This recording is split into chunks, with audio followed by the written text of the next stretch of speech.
I am certain that most of us here has seen a dog wearing a vest that says service dog, please do not pet. And most likely the dog is well behaved and you suppress your urge to not pet this dog because you understand this dog is on duty. On the other hand, we've also witnessed very bad behaved dogs that just bark either on campus or in stores, and the owner gets very defensive and says that their dog is a service dog. Well, what is the difference between a well-behaved dog and the bad behaved barking dog, since both of them are classified as service dogs? When we talk about service dogs, there's three categories: ADA service dogs, psychiatric service dogs, and emotional support dogs, and that is what I will be talking about today. Good morning, class. My name's Steph, and I will be discussing the differences between ADA service dogs, psychiatric service dogs, and emotional support dogs. As I mentioned in my previous speech, I have a Chihuahua named Teddy Lucifer, who is also a registered emotional support dog, and I've struggled with the difference between ADA service dogs and emotional support dogs, and I've gotten into pretty uncomfortable situations due to my ignorance. That is why we're going to talk about them, about what makes an ADA service dog, psychiatric service dog, and an emotional support dog. So let's begin with ADA service dogs. According to the American with Disability Act, states service animals are defined as dogs that are individually trained to do work or perform tasks for a person with disability. It is important to state that an ADA service dog is not a pet. ADA service dogs can go anywhere the handler needs to be, regardless if the establishment is not pet friendly. This means that they can go to gyms, restaurants, hospitals, etc. They cannot be discriminated nor banned the entrance to these establishments.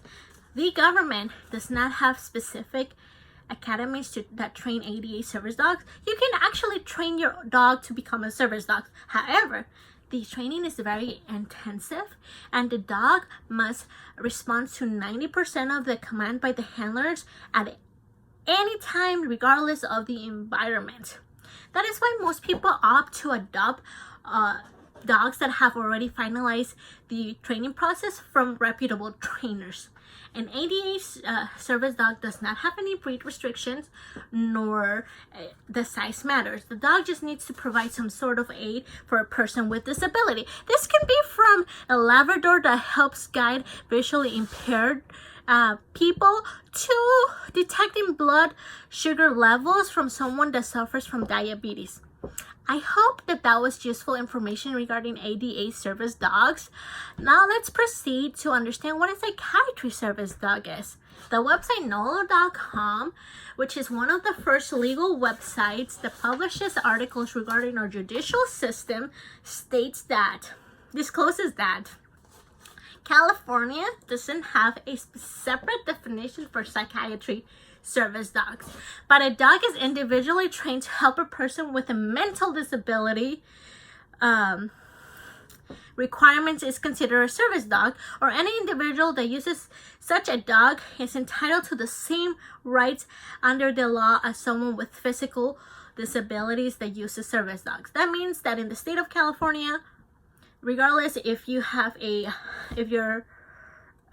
disability is physically or mentally, you have the same rights as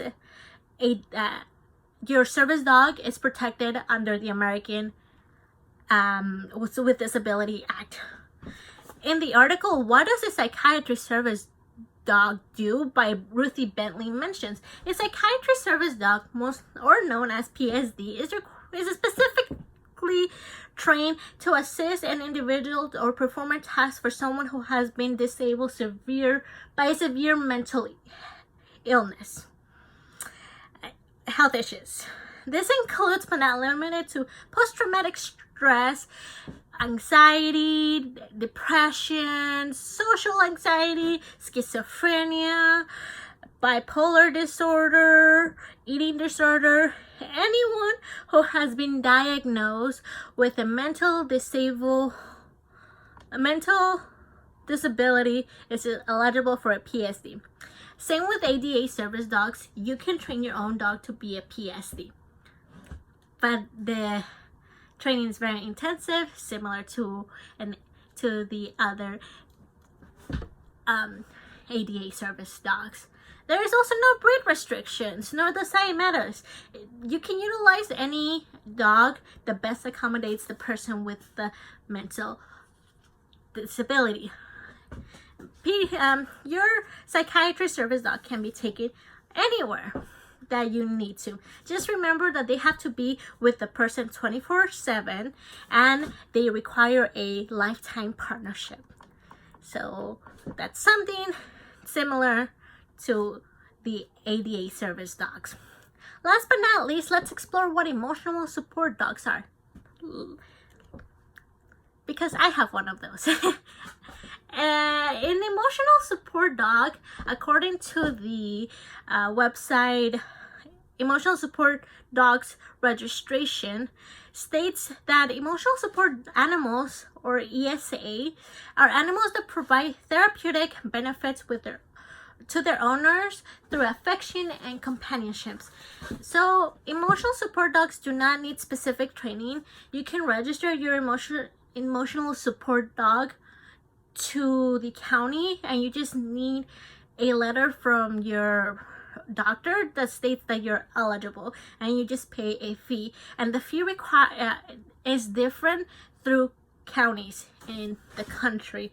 Under the Fair Housing Act, the federal law protects tenants with emotional support animals. So you cannot be rejected from any apartment or housing complex, and the landlord cannot reject any tenants with emotional support animals, nor require you to pay an extra deposit or extra rent fee, which is commonly known in San Diego.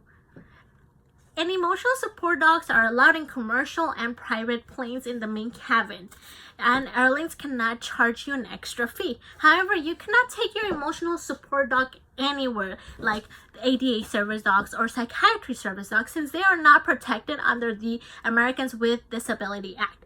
They are excluded, therefore they don't have the same benefits. Thank you for your attention today. We have discussed what makes an ADA service dog, what makes a psychiatry service dog, and what makes a emotional support dog. I would like to end by showcasing a video of a service dog who makes a little mistake. Just give me 1 second.